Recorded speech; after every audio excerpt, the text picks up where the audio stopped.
My friends tried to ruin my date, and you will not believe why. So, I'm a 35-year-old male, and my mom, who's in her 50s, helps run a few clubs at our community center.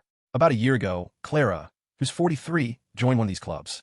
A few months back, Mom and Clara got really close, and Mom started inviting Clara over all the time. I met Clara when Mom invited her to dinner one night. After a while, whenever Mom and I would hang out, Clara was always there. I suspected Mom was playing matchmaker. Well, it worked because Clara asked me out. I checked with my mom to make sure it wouldn't be weird for her, and she laughed, saying I should go for it. So, Clara and I made plans for a date in a couple of days. But when I told my friends, they thought it was weird that I was dating someone who's friends with my mom. They couldn't give me a clear answer why, just vague stuff like you're being weird or ick. Even though my mom and sister were all for it, I started to wonder if I was missing something. Then, a few days later, I finally figured out why my friends were so against it. They've been talking to my ex, who dumped me a year ago, and she'd been missing me. My ex is friends with the girlfriends of two of my friends, and they were all plotting to get us back together like it was some kind of trashy romance movie. My ex left me because she just didn't feel right about our relationship. It hurt at the time, but I moved on. I've run into her a few times, been polite, but I have no interest in getting back together. These friends made me feel crazy for wanting to date Clara. Also, they could try and force my ex back into my life. My ex even texted me that morning asking if we could meet up.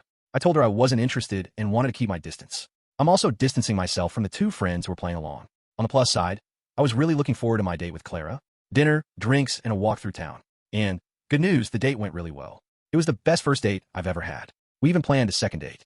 I cooked dinner, chicken parmesan, and she brought my favorite cider to drink. We watched Velocipastor because that movie is true art. I've already told those ex-friends we're done being friends. Luckily, they're in a separate social circle, so it's an easy breakup. My ex tried calling, but I block her everywhere. Not letting those idiots ruin an otherwise amazing night. And a few days after that second date, things are still going great. Second date went just as well as the first. Clara is an incredible woman, and now we're official. She's confident, smart, funny, gorgeous, and knows what she wants. She's very straightforward, which I appreciate. It's too early to tell what the future holds, but I'm happier than I've been in a long time. Also, my mom is being smug and teasing me, but my girlfriend is getting it even worse from my mom and her hobby club friends. It's all in good fun, though. They just haven't had much new relationship gossip in a while. My ex, her friends, and my ex-friends seem to have accepted things, and I don't expect them to show up at my door. With those friends out of my life, I'm no longer likely to even run into my ex. So yeah, no big drama. I'm happy. My girlfriend is happy. My family and friends are happy. Life is good.